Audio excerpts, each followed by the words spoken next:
So many times in our daily life we have to make decisions which involves uncertainty or which involves incomplete information, and this is the way that we generally go around in the world. So handling of this uncertainty in everyday life, we make use of words like chance or luck or risk in order to handle the uncertainty. So this probability, it is a branch of mathematics which provides us with the tools in order to give a quantitative value to the uncertainty of events and reason out this uncertainty by some defined methodology.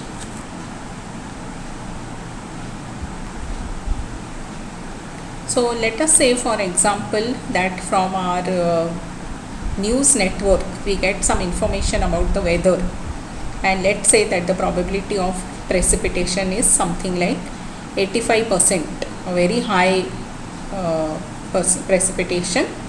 Then in that case it may just prompt us to carry one umbrella. Similarly, we can use many times probability assessments in an informal way in our daily life just to make decisions. So in the formal way, this probability theory, it is a tool which is made use of by researchers, by insurance companies, by stockbrokers and many other people to make decisions in the context of the uncertainty. So probability, it provides the information about the likelihood that something will happen, some event will happen. For example, these meteorologists, they may use weather patterns to predict the probability of rain. Now in epidemiology, the probability theory can be used to understand, let us say, the relationship between the exposures and the risk of the health effects. So all in all, the probability theory is a useful tool in order for us to make decisions under conditions of uncertainty, and these decisions, of course, they will be based upon some information which is available to us.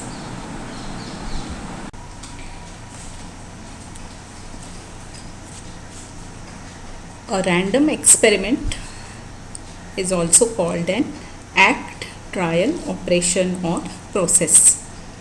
Now this is an activity that leads to the occurrence of one and only one of several possible outcomes, which are of course not likely to be known until the completion of that particular activity. That means the outcome is not perfectly predictable. So this process, it has some properties like all the possible outcomes, it can be specified in advance. That means whatever is the outcome, that we can tell in advance, possible outcomes. Like say, for example, in the case of a tossing of a coin, we can tell in advance that the outcome can be either a head or either a tail. Only thing is, we don't know exactly what it will be. Then it can be repeated, and also the same outcome, it may not occur on the various repetitions, so that the actual outcome is not known in advance. So the variation amongst the experimental outcomes, which are caused by the effects of some uncontrolled factors, is called as random variation. Now it is assumed that these effects, they differ randomly and also unpredictably from one repetition of an experiment to the next repetition of that experiment. Okay. So for example, let us say the experiment is checking an automobile's petrol mileage, or tossing a coin and observing the face that appears, or measuring the daily rainfall and so on. or testing a product to determine whether it is a defective or an acceptable product. So in all these examples, there is uncertainty surrounding the outcome until the outcome is observed. So for example, if we toss the coin, the outcome will not be known with certainty until either that head or tail is observed. Now the number of outcomes themselves, they may be finite or infinite depending upon the nature of the experiment. So in the experiment of tossing a coin, the outcomes are finite and they are represented by the head and tail. Whereas supposing we are carrying out an experiment of measuring the time between successive failures of an electronic device. Now the outcomes are infinite and they are represented by the time of failure. The outcome of the experiment further may be expressed as numerical or non-numerical value. So let us say, for example, we can count the number of students who have obtained a distinction. So this is a numerical outcome. But supposing we are saying a student passes or fails, then in that case we are just saying he passes or he fails. So this is a non-numerical outcome. Now although the individual outcome associated with a random experiment cannot be predicted exactly, but the frequency of occurrence of such an outcome, it can be noted in a large number of repetitions, and thus it can become the base for resolving problems dealing with uncertainty. So each experiment, it may result in one or more outcomes which are called as the events, and they are, as such, each event is denoted by a capital alphabet.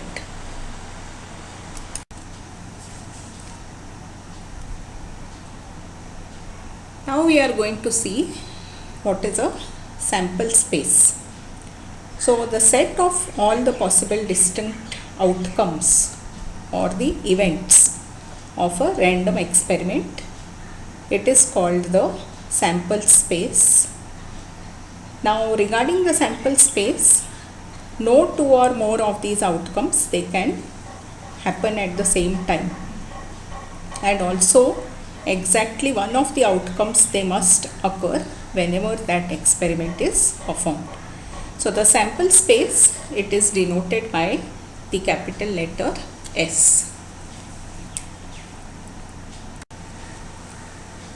Now let us see the example of a sample space. Supposing there is an experiment which is being carried out of recording a person's blood group.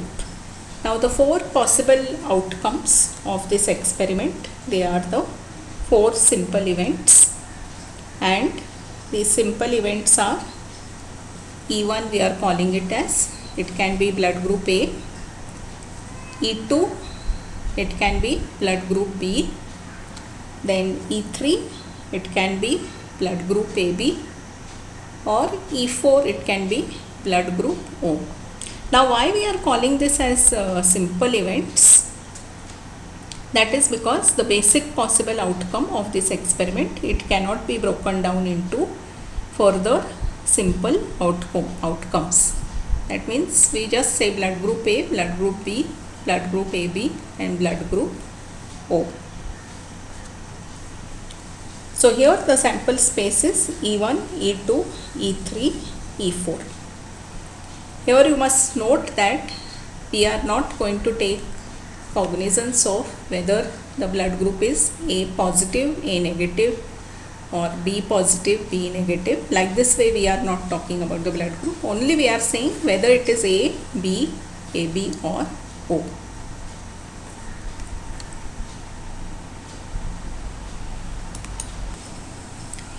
Now some experiments, they can be generated in stages.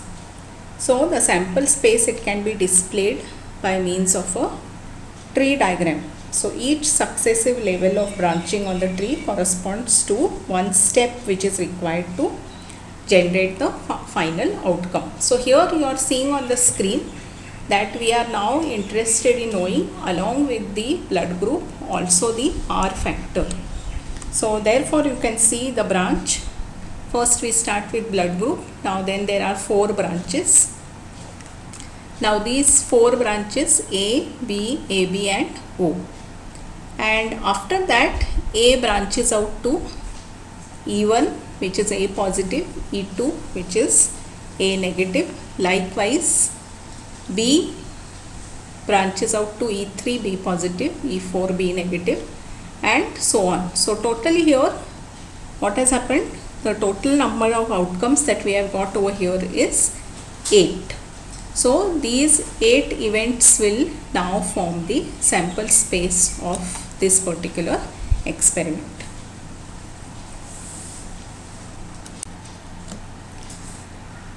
Now a single possible outcome, that means the result of some experiment, it is called a simple or elementary event.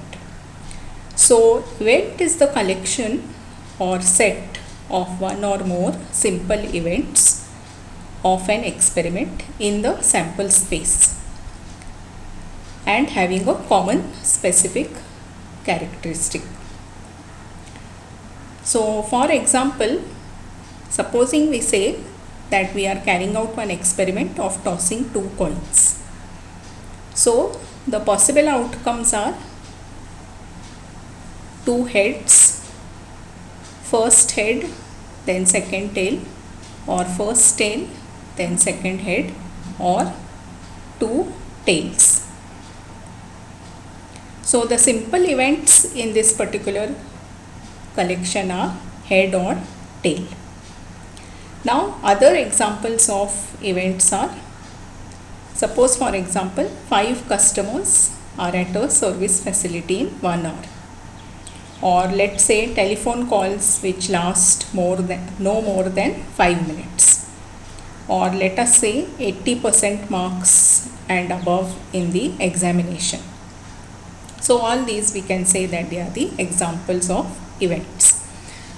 Now we shall see about the different types of events.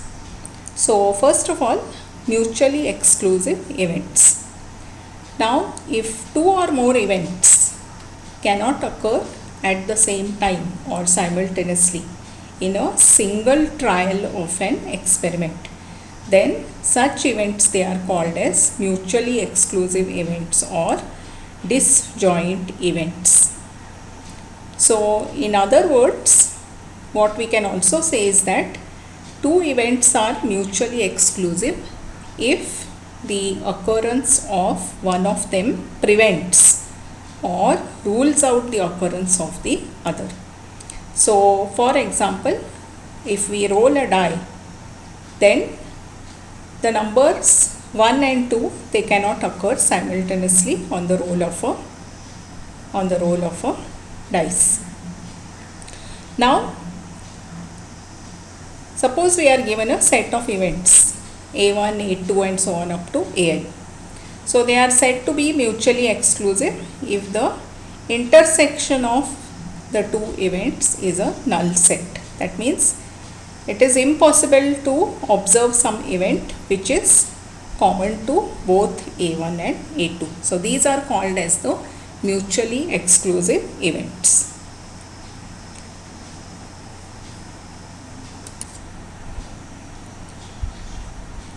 Now we will see what are exhaustive events. So a set of events, it is said to be exhaustive when all the possible events that can occur from an experiment, okay, and it includes every possible outcome. So for example, let us say that the coin is tossed, then we have 2 outcomes, head and tail. So these are the exhaustive events for this particular experiment. That means no other outcome can be there apart from this head and tail when we toss the coin. Similarly, supposing that we are tossing a die, then in this particular case we are having the events from 1 to 6. That means we can get the number either 1 or 2 or 3 or 4 or 5 or 6, right? So we cannot get a number 7 in this particular experiment. So like this way, the total number of outcomes, possible outcomes of some experiment, they are called as exhaustive events. Now we shall see regarding the independent and dependent events. So two events, they are said to be independent. If information about one, it tells nothing about the occurrence of the other. So in other words, the outcome of one event, it does not affect the outcome of the other event, right? So let us say that we are tossing a coin in succession. So in the first toss, if we get head, so in the second toss we can again get head or we can get tail also. So that means whatever is happening in the toss, in the first toss, it does not necessarily affect what will happen in the second toss, right? Now two events are said to be dependent if the occurrence of one depends upon the occurrence of the other. So let us say that we are drawing a card from a pack of playing cards without replacement, and the card that we have drawn is, let us say, a queen. So since we are doing this activity without replacement, so now if we draw one more card, the chances of drawing a queen in the subsequent draws, that will be reduced. So this is the example of, we can say, dependent events. Now we shall see about the compound event. So when two or more events, they occur, okay, simultaneously, then this is called as a compound event. So these events, they may be independent or they may be dependent also. So you can try to just think of some example where we have a compound event. So they happen at the same time. Now equally likely events. So two or more events, they are said to be equally likely if each has an equal chance to occur. Now let us say that we are rolling a die. So either we can get 1 or 2 or 3 or 4 or 5 or 6. Each of them are equally likely. So they are said to be equally likely events. Now lastly, the complementary events. Let us say that E is any subset of the sample space. Then its complement E bar is the sample space minus E, which is, what is the meaning of this? All the sample elements which are not in E. See, let us say for example that this E event, it represents some companies with the sales which are less than or equal to rupees 50 lakhs. Okay. Then this is a complement of the set where the sales are greater than 50 lakhs. Such events, of course, they have to be mutually exclusive and also exhaustive. So this is about the event as well as the different types of events.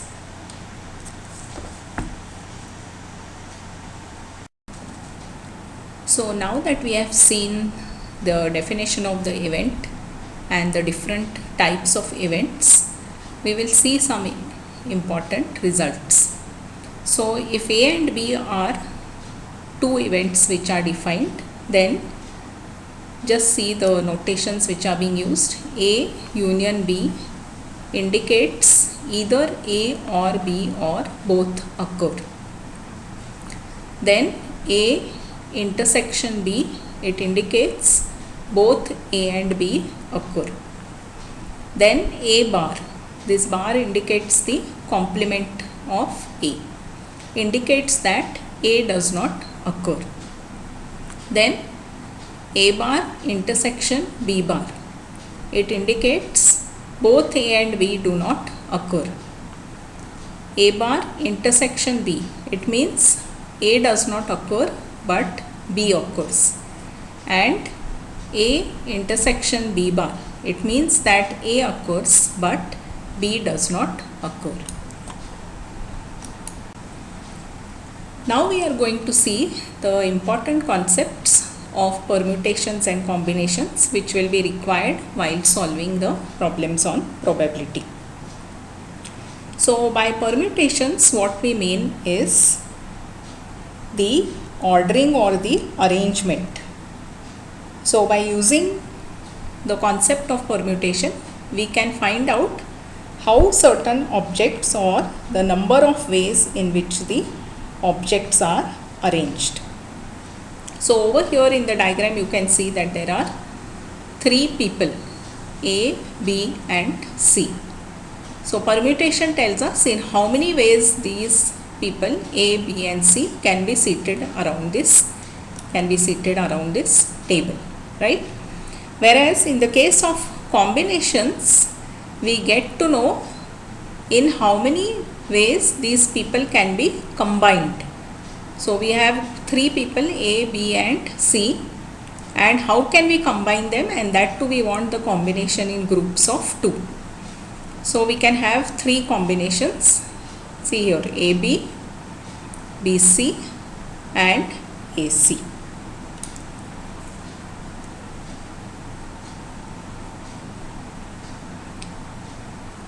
So you can come to know that in combination the ordering or the arrangement of the objects is not important, but only the objects which are chosen, those are important. So for example, you may not care in which order the books are placed on the shelf, but only which books you are able to actually shelf. Or let us say when a 3-person committee is chosen from a group of 10 students, then the order of choice is not important because all the 3 will be equal members of the committee. Whereas in the case of the permutations, at that time the order in which the objects are arranged, that is important. So now we will see the formula for finding out these permutations. So what you are seeing over here on the screen, NPR. This means we are trying to find out the number of ways in which n distinct objects can be arranged by taking them R at a time. And this is found by this particular rule, n factorial divided by n minus r factorial, where this n factorial is equal to n into n minus 1 into n minus 2 and so on, and then lastly 3 into 2 into 1. So you have to continue this particular series. So for example, let us say you are finding 4 factorial. In that case it will be like 4 into 3 into 2 into 1, and 0 factorial is equal to 1. Now the rule for the combinations. So this rule, what it does, it allows us to select, let us say, r number of outcomes from a collection of n distinct outcomes, and here we are not bothered about in which order they are arranged. So the rule says that NCR is equal to n factorial divided by r factorial into n minus r factorial. NCN is equal to 1. So in place of r, if you just substitute n, then you will get n factorial divided by n factorial, n minus n factorial, which is 0 factorial, and 0 factorial is 1. So therefore NCN is equal to 1. Again NCR is equal to NCN minus r.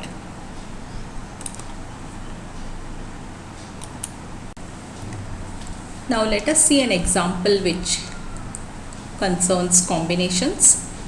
See, out of 10 electric bulbs, 3 are defective, but it is not known which are defective. So in how many ways can 3 bulbs be selected? And how many of these selections will include at least one defective bulb? This is the problem statement. Now we will see how to make use of these combinations to address this problem. So first of all, we have to find in how many ways can the 3 bulbs be selected. So these are selections, so we are using combinations. So 3 bulbs can be selected from 10 in 10C3, which if you calculate it, it will come out to be 120. So in 120 ways we can select 3 bulbs. Now we have to find out how many of these selections will include at least one defective bulb. So at least one defective bulb means one or more than one. In this case, the total number of defective bulbs is given to be 3. Of course, we don't know which of them are defective. So either there can be one defective bulb, or there can be 2 defective bulbs, or all the 3 of them can also be defective. So the number of selections will be like this. If there is one defective bulb in the selection, then 1 is being selected out of 3. So 3C1. So remaining bulbs are 7. That means 10 minus 3, that is 7. So remaining 2 are getting selected out of 7. So 7C2. Remember, we are selecting 3 bulbs out of 10.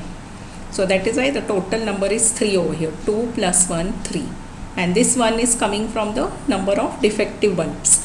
And remaining are non-defective, so these 2 are coming from non-defective. Likewise, supposing the selection includes 2 defective bulbs, then this 2 is coming out of these 3 defective bulbs, so 3C2 multiplied by, now this remaining 1 bulb is out of non-defective, so that is why 7C1. And same way, likewise over here, supposing all the 3 bulbs are defective, then they are coming out of these 3 defective bulbs. So 3C3 multiplied by the, now there is no bulb left, so that is why 0, which is coming out of 7 non-defective bulbs. So that is why 7C0 multiplied by 3C3. So if we add all this, then we get the number of selections which includes at least one defective bulb, which is 63 plus 21 plus 1, which comes out to be equal to 85.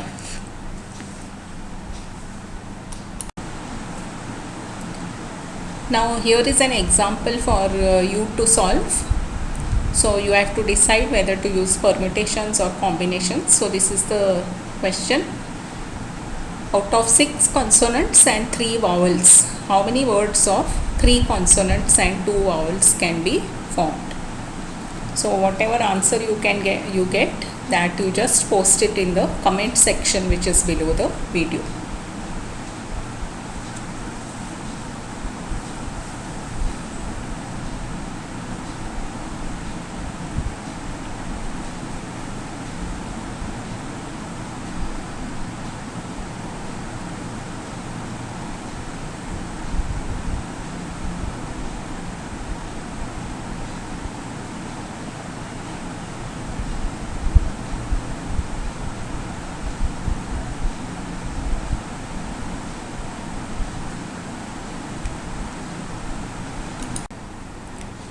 Now we are going to see the classical approach to define probability. Now according to the classical approach, during a random experiment, supposing there are A possible outcomes. So this small a we are talking about, where the favorable event A occurs and there are B possible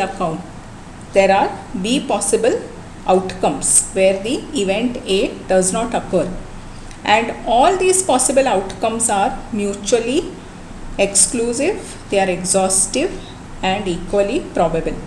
Then the probability that the event A occurs, okay, it is given as the number of favorable outcomes divided by the total number of possible outcomes. That means A, this small a, divided by A plus B. So total number we are going to indicate it by NA divided by NS. So for example, let us say that a fair die is rolled. then on any trial each event means a face or a number, is equally likely to occur. Now since there are 6 equally likely exhaustive events, each of them will occur 1/6 of the time. So supposing we are talking of the number 1. Okay, so the favorable outcomes is 1 divided by total number of possible outcomes. See, either you will get 1, that is favorable, and not favorable are remaining 5. So 1 plus 5, 6. So the required probability is going to be 1/6. Okay, now since the probability of occurrence of the event is based on prior knowledge of the process involved, therefore this approach, it is often called as a priori classical probability approach. This means we do not have to perform random experiments to find the probability of occurrence of the event. Also very important, this implies that no experimental data are required for computation of the probability. So since the assumption of the equally likely simple events, it can be rarely verified with certainty, therefore this approach is not used often, but in games of chance and all, like the roll of the die, then in the case of playing cards, etc., this approach is used. Okay. Also you have to understand that the assumption that all the possible outcomes are equally likely, it may lead to a wrong calculation of probability in case some outcomes are more or less frequent in occurrence.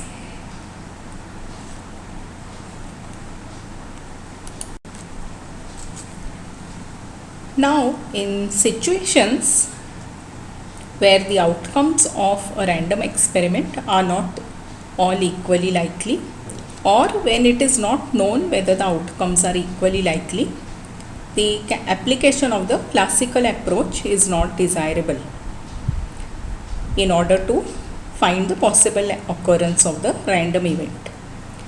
See, for example, it is not possible to state in advance, without repeated trials of the experiment, some probabilities, like whether a number greater than 2 will appear when a die is rolled, or let us say if there is a lot of 1000 items, whether it will include 10 defective items.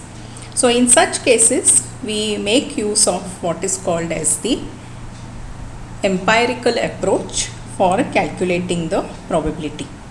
So here the probability of the event, we are calling it A in this case, is the ratio of number of times that A has occurred in n trials of an experiment. Okay, so the number of trials is n, and what we do is we just calculate the proportion, and that proportion we are calling it as CS upon n.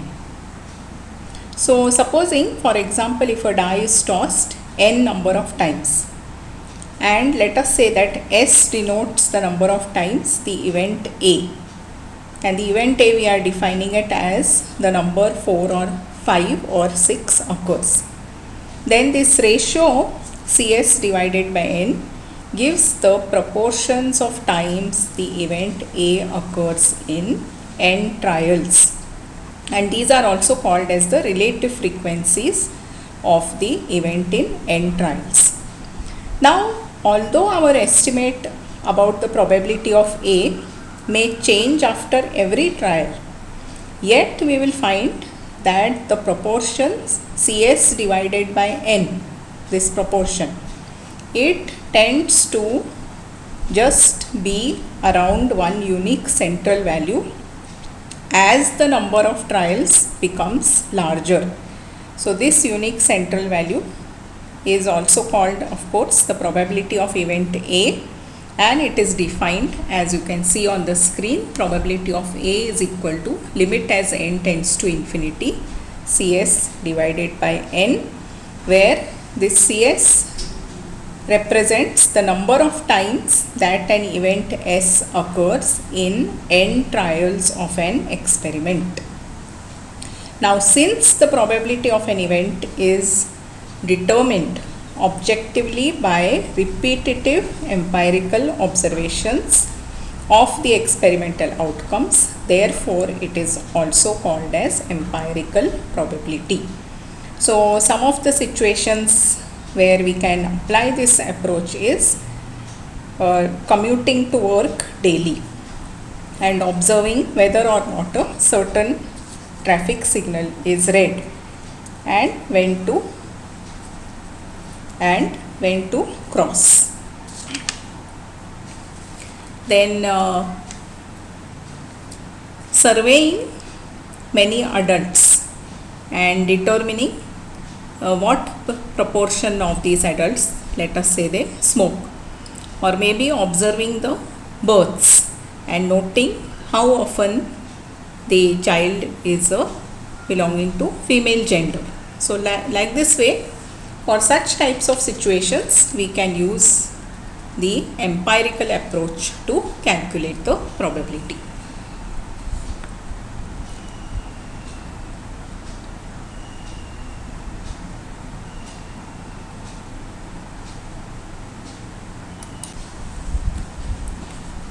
Now this subjective approach of calculating the probability, it is always based on the degree of beliefs, then the experience, conviction concerning the probability of occurrence of a random event.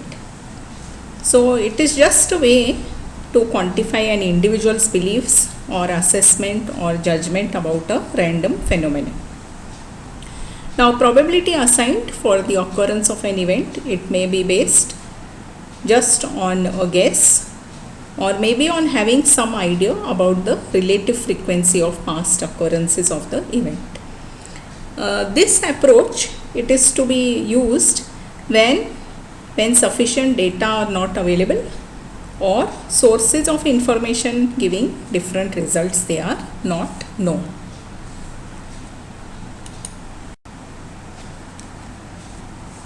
Now, no matter which approach we use to define probability, but there are some fundamental rules which must be satisfied, and they are also called as the axioms of probability.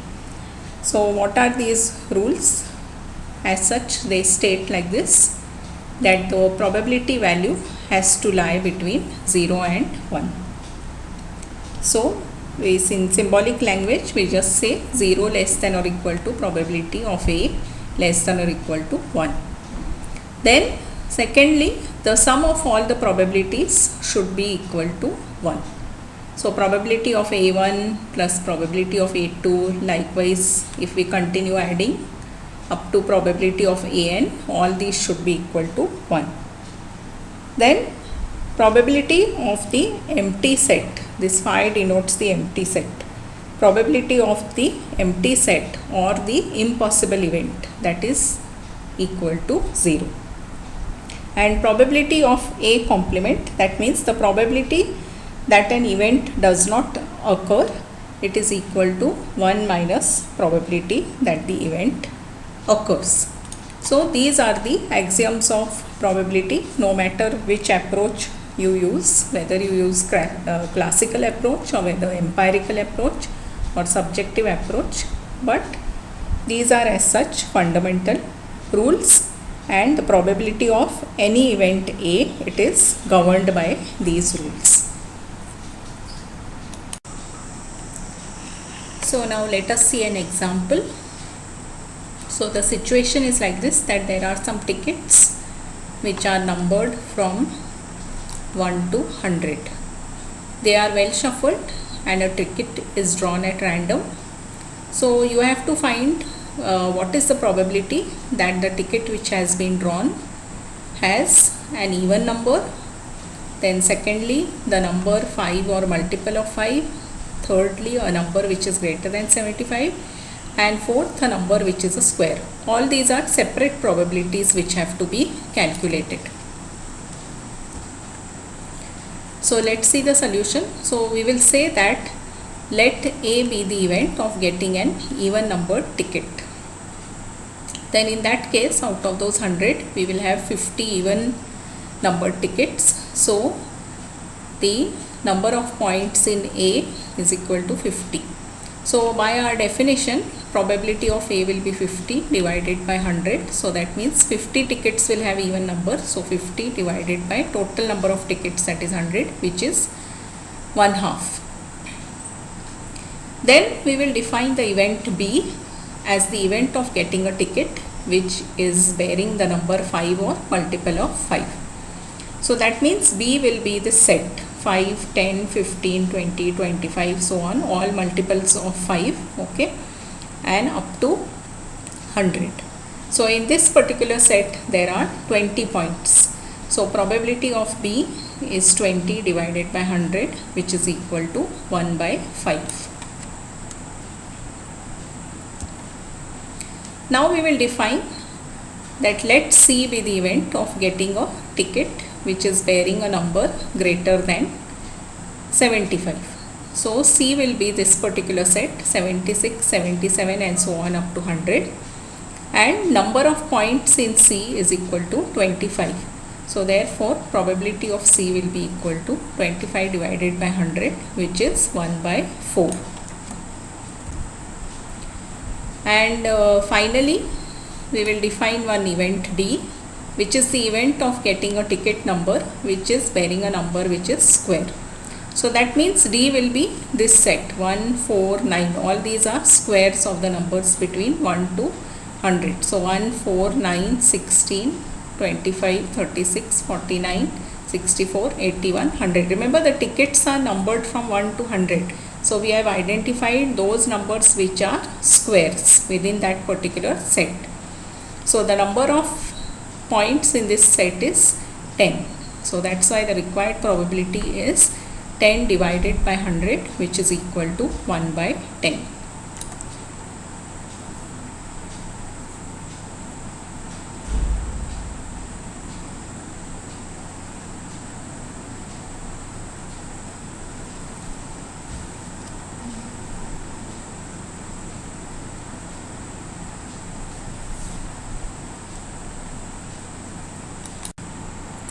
So now you can try this example. This is the given experiment. 3 unbiased coins are tossed and you have to find what is the probability of obtaining either all heads, 2 heads, 1 head and all tails. So you can post your answer in the comment section which is below the video.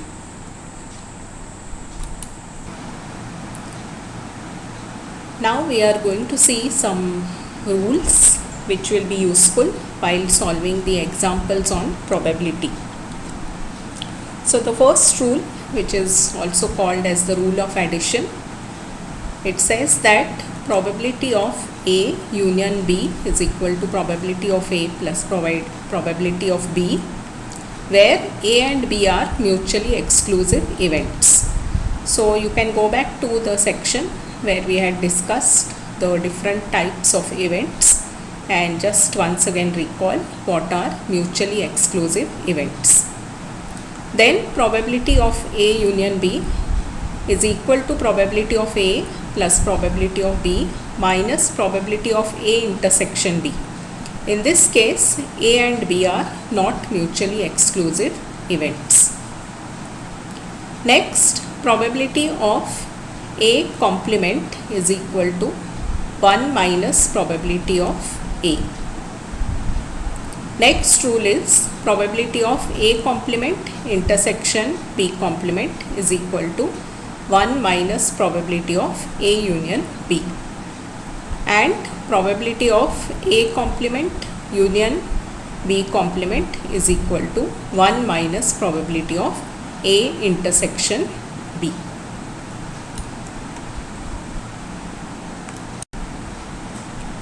Now let us see the rules for multiplication for statistically independent events. So once again you can go back to the section on events and again see what we are meaning by the word independent event.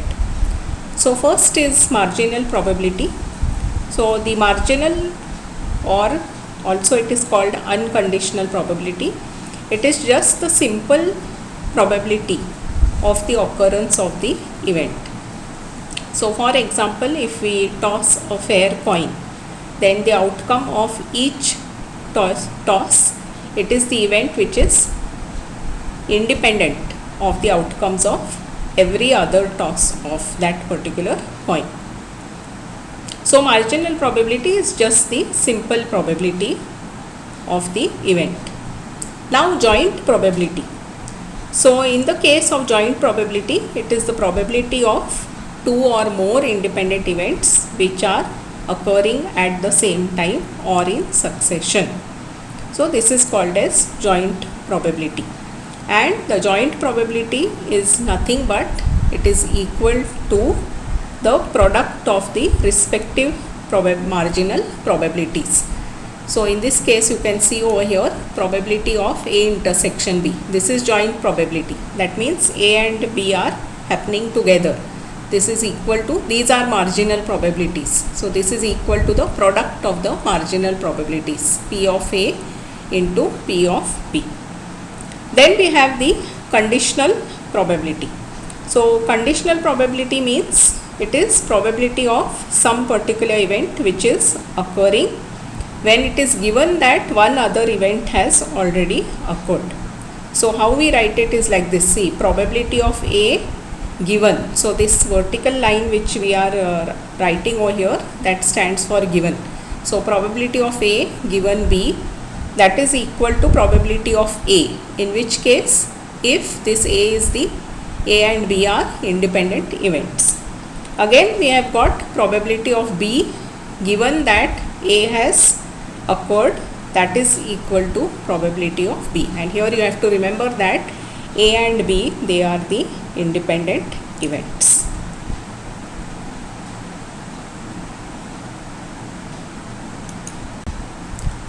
Now we are going to see the probability multiplication rules for the dependent events. Now marginal probability definition, it remains the same like earlier we have defined it in the case of independent events. Now in this case you can notice that joint probability is not equal to the product of the marginal probabilities. So one question it must have come in your mind, then how do we find this joint probability? So for this, what is suggested is you go back to the earlier part of the video and see over there in one particular section it is given to you one formula. From that you can find out this particular joint probability. Okay, now we will talk about the conditional probability for the dependent events. So in this particular case, the conditional probability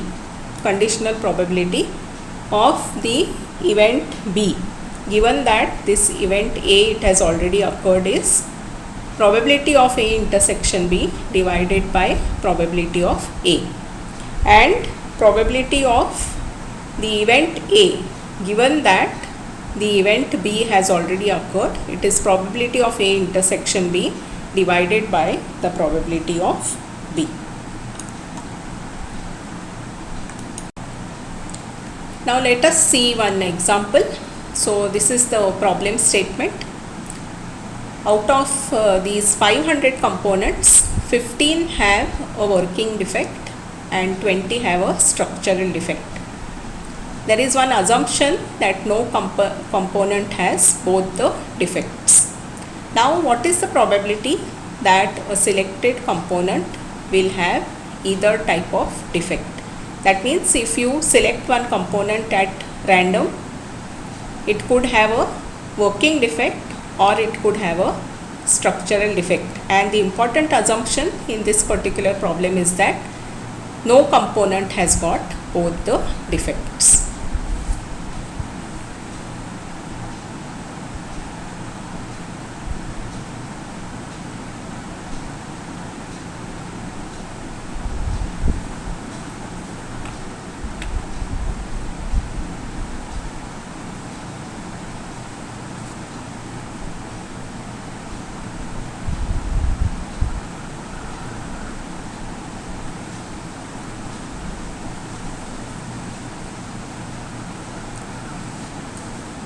Now we will see the solution of this particular problem.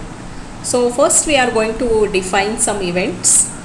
So first we are defining A to be the event that the component has a working defect. Then we are going to define B as the event that the component has a structural defect, and from the problem statement we can derive that probability of A is equal to 15 by 500. Now why it is 15 by 500?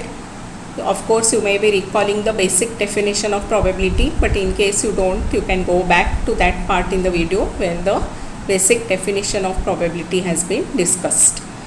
Then again probability of B is 20 by 500, and in the problem statement it is given that the component cannot have both the defects at the same time. That means either it can have a working defect or it can have a structural defect. That is why probability of A intersection B is equal to 0.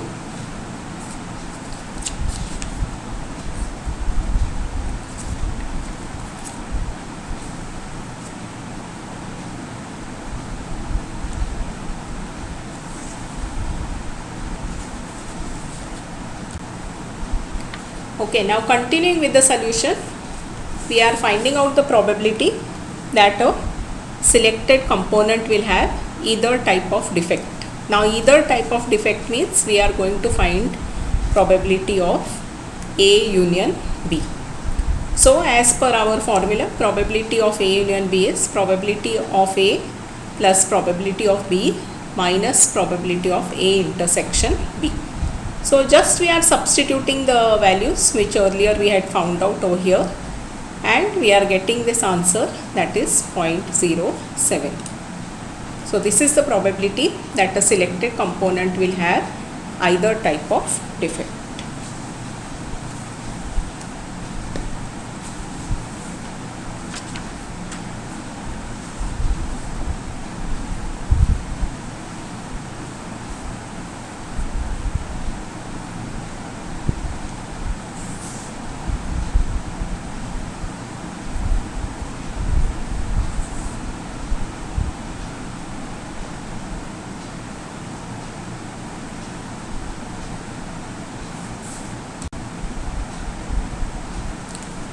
Now let us see one more example. So this is the problem statement. Probability that a new advertising approach in some company will be successful is 0.7. Then the probability that the expenditure for developing the approach can be kept within the original budget is 0.45. Then the probability that both of these objectives will be achieved is 0.35. So what is to be found? What is the probability that at least one of these objectives will be achieved? And also you have to determine whether the given events, they are independent.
Now let us see the solution to this particular problem. First we are going to define the events. So let A be the event that the new advertising approach will be successful, and let B be the event that the expenditure for developing the approach can be kept within the original budget. So the probabilities of these events, they have been provided in the problem statement. So what are these? So probability of A is 0.7, then probability of B is 0.45, and probability of both the conditions being met, that is probability of A intersection B, is 0.35.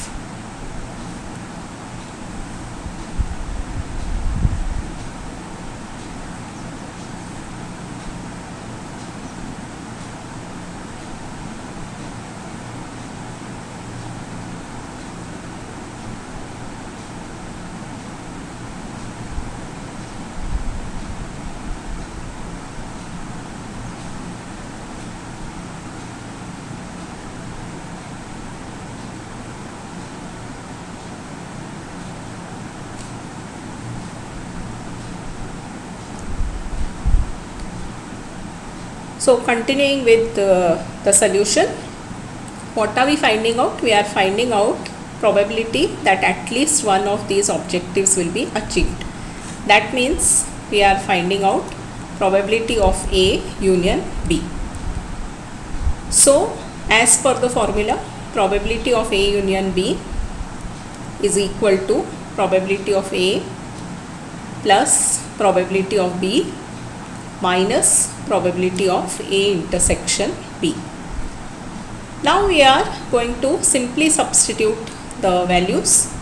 So probability of A is 0.70, then probability of B is 0.45, and probability of A intersection B is 0.35. So 0.70 plus 0.45 minus 0.35, that gives us 0.8. So this is the probability. Now for addressing the second part of the question. Now if the events are independent, then which condition has to be satisfied? Probability of A intersection B is equal to probability of A into probability of B. So let us see whether it is being satisfied in the case of this problem. So probability of A intersection B is equal to 0.70 multiplied by 0.45, and that is equal to 0.315. So the condition is not being satisfied. Why? Because probability of A intersection B is equal to 0.35. So since it is not the case, that means probability of A intersection B is not equal to probability of A into probability of B. Therefore A and B are not independent events.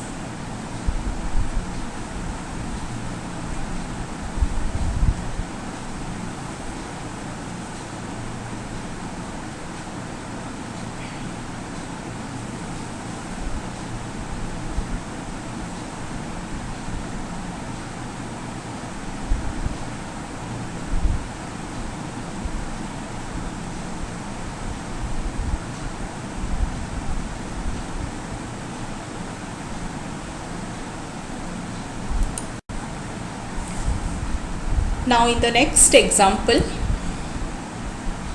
this is the problem statement. The probability that a trainee will remain with the company is given to be 0.65. The probability that an employee earns more than rupees 50,000 per month is given as 0.5. The probability that an employee who is a trainee remained with the company or who earns more than rupees 50,000 per month is 0.75. You have to find what is the probability that an employee earns more than 50,000 per month given that he is a trainee who stayed with the company.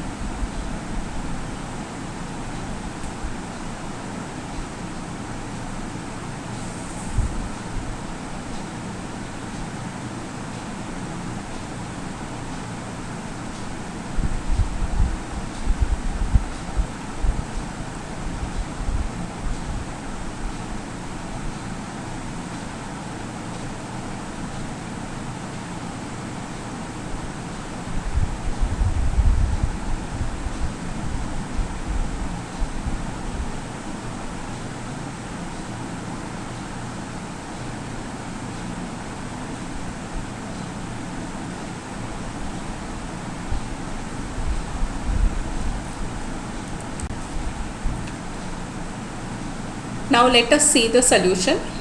So first we will define the events. So let A be the event that a trainee remains with the company. Let B be the event that an employee earns more than rupees 50,000. So the probabilities that are given to us, probability that the trainee remains with the company, so P of A, probability of A, that is 0.65, and probability that the employee earns more than 50,000, that means probability of B is 0.5, and either this or that means event that trainee remains with the company or that the employee earns more than 50,000, so probability of A union B, that is given to us as 0.75.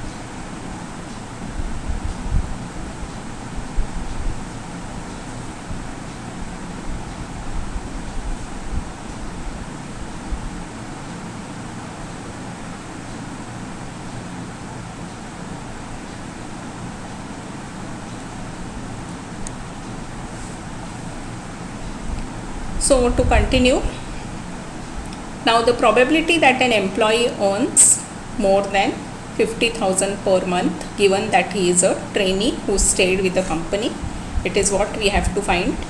So that means we have to find the conditional probability of B given A. So this is equal to, as per our formula, probability of A intersection B divided by probability of A. Now we have to find this probability of A intersection B. So how we are going to find it? We are going to find it by making use of this formula. See, probability of A union B is equal to probability of A plus probability of B minus probability of A intersection B. So by making use of this formula, this addition rule, we can find probability of A intersection B is equal to probability of A plus probability of B minus probability of A union B.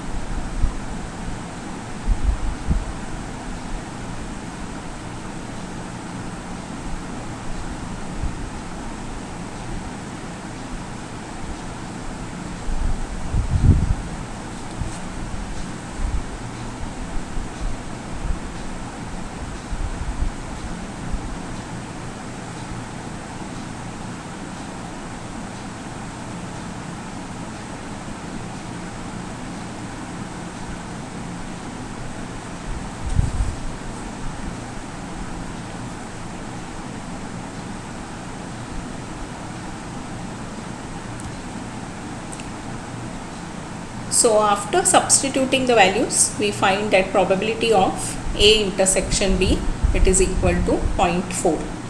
So that is why probability of B given A is equal to 0.4 divided by 0.65, which is equal to 0.6154.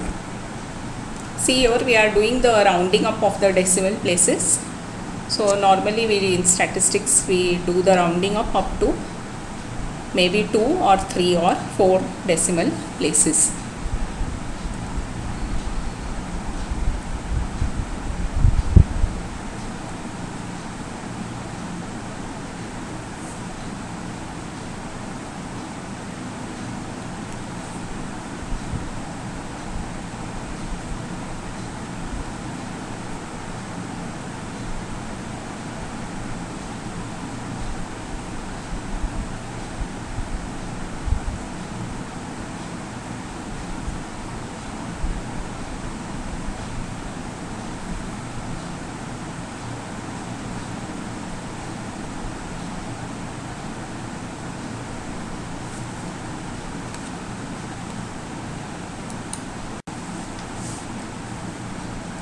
Now this is the example which you have to solve, and for that some data has been given. So the data for the promotion and academic qualification of a company, it is given in this table. Here we have been given the data in the column. First column is the promotional status, which is either promoted or not promoted. So this is promoted, not promoted. Then the academic qualifications, PhD or non-PhD. And here these are like promoted and PhD, these are the probabilities, 0.15. Then promoted but not PhD, so 0.30. Then not promoted but PhD, so 0.20, and not promoted and also not PhD, that is 0.35. And you can see the sum of the probabilities along the rows as well as the columns. Okay, that total sum comes out to be 1 over here. So this promoted, total promoted probability, whether it is PhD or non-PhD, it is 0.45.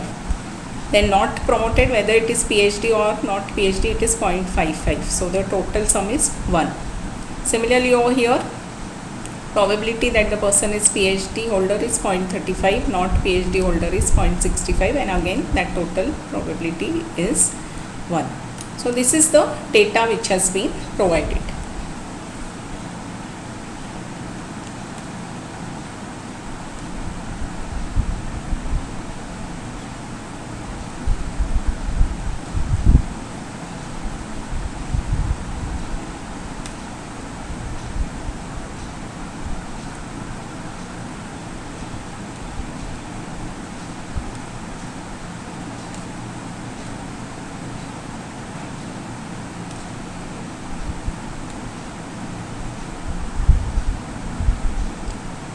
So you can just note this data for the problem, and next we shall see what exactly it is that you have to find.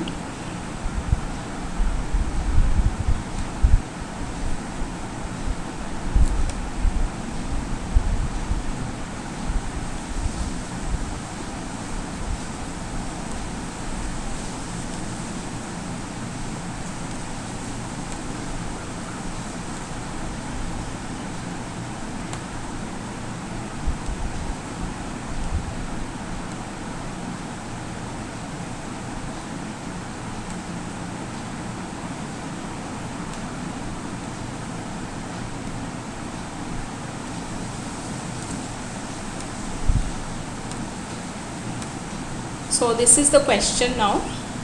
So what you have to find the probability of being promoted after an employee with PhD has been identified.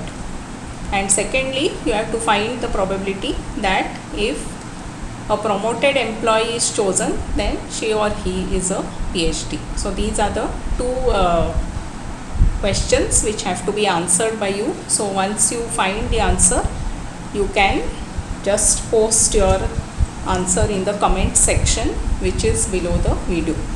So every question that has been asked in this video, just to post the answer as a separate comment. So if it is the first question in the video, then you post the answer of that question. Then if it is the second one, then second. So like that way, in separate comments you just post the answers which you have got. So these questions which are being asked through the video like this, they are not for the purpose of gradation or marking, but they are rather for your practice. So you can just solve, but you can just post the answer as well in the comment section which is below the video.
So now we are going to see a very important theorem which is called Bayes theorem and which deals with the conditional probabilities. So according to the statement of this particular theorem, supposing we have got some n mutually exclusive and exhaustive events, and these events we can call them as A1, A2, A3 and so on up to An, right? And let us say that we have got B, this capital B, as some arbitrary event whose probability is not equal to 0, and also that the conditional probabilities of B given A1, B given A2, B given and so on up to An, they are all known. So in other words, we have been given the information that of the outcome of B. So in that particular case, we want to find out what is the probability of AI given B. So this is, as per the earlier definition, probability of AI intersection B divided by probability of B, and this is equal to, again by the earlier definition, probability of B given AI into probability of AI divided by probability of B. Right? So in this particular case, you can see that probability of B is the sum of all these probabilities, sum of the product of all these probabilities. So probability of A1 into probability of B given A1 and so on up to probability of An into probability of B given An. So the Bayes theorem, what it does is that it is useful in revising the original probability estimates of the known outcomes, okay, as and when we gain additional information about these outcomes. So these prior probabilities, when they are changed in the light of the new information that we get, then these are called as the revised or posterior probabilities. So what we are seeing on the screen right now, that is the posterior probability of the event AI given that B has occurred.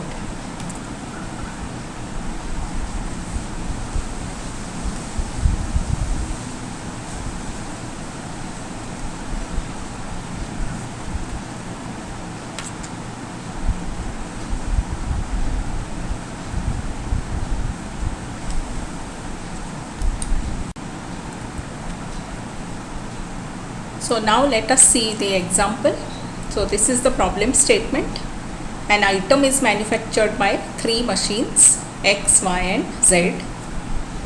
Then the capacities of all the 3 machines, they are the same. And it is known that the percentage of the defective items produced by X, Y and Z are 2, 5 and 10% respectively. So what is the probability that an item chosen at random is produced by machine Y?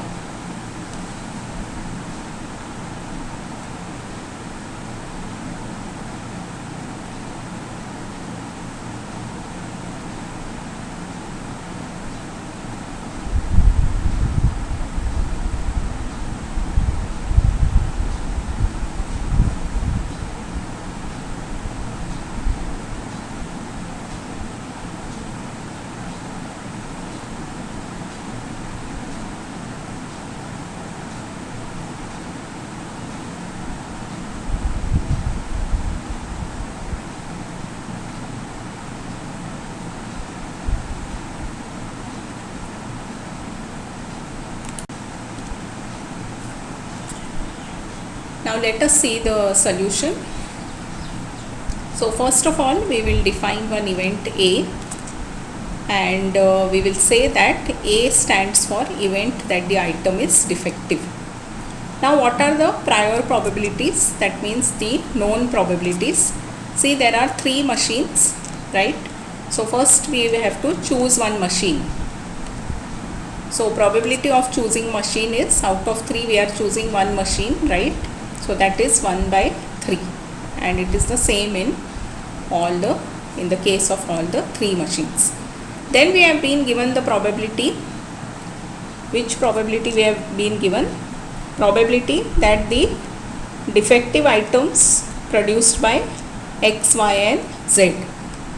So probability that the item is defective given that it is produced by the machine X, so or manufactured by the machine X. So that is how much? 0.02.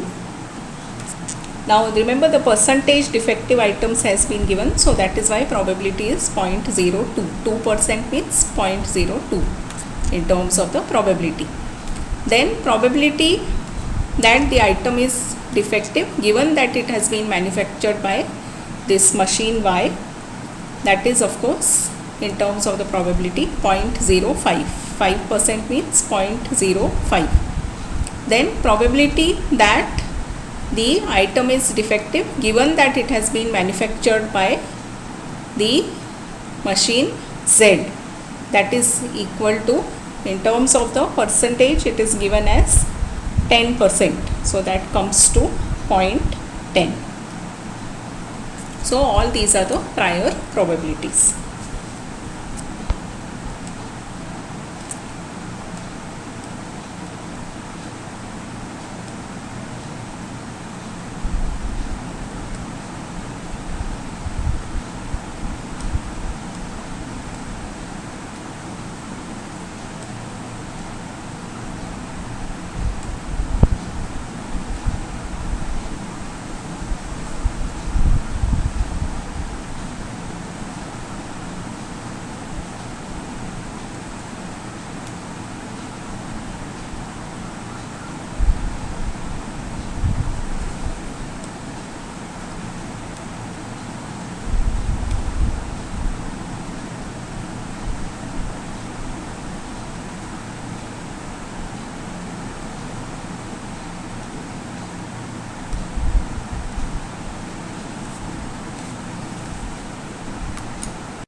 So to solve this problem, that means we are finding probability that the defective item has been produced by the machine Y. So probability we are finding out of Y given A. A is, remember we said, event that the item is defective. So what is the probability that this defective item has been produced by machine Y? So this is the case for using the Bayes theorem. This is because we know these prior probabilities: probability of A given X, probability of A given Y, and probability of A given Z. And also we know this probability of X, probability of Y, and probability of Z. So applying the Bayes theorem, probability of Y given A is equal to probability of A given Y into probability of Y divided by probability of X into probability of A given X plus probability of Y into probability of A given Y plus probability of Z into probability of A given Z. So just over here we have substituted all the values, and after calculating, this is the answer that we are getting, and the answer is 0.41.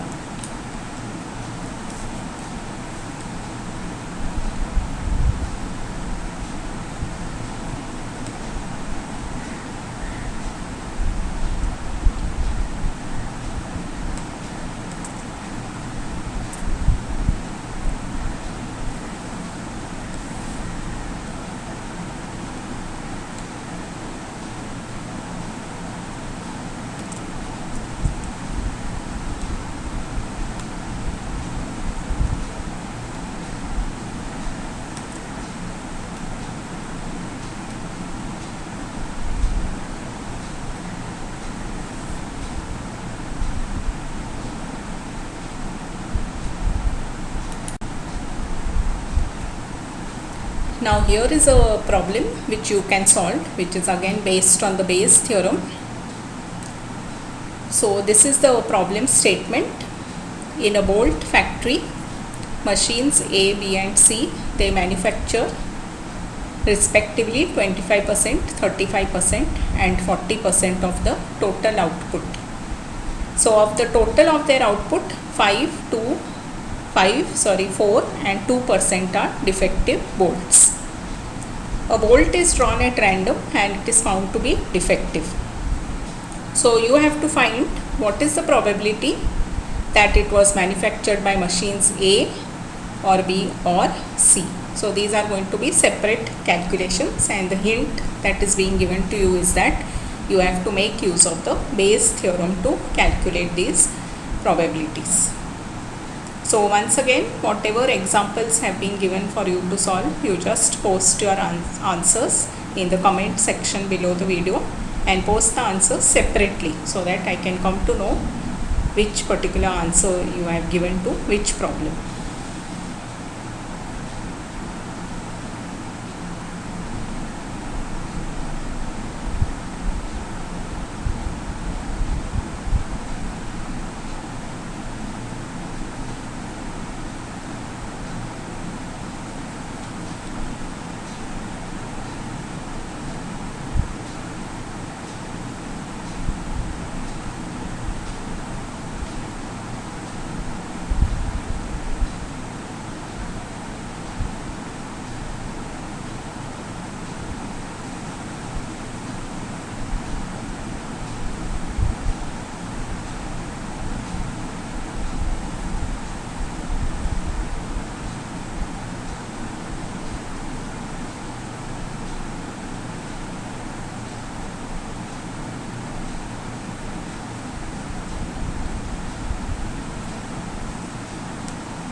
Thank you.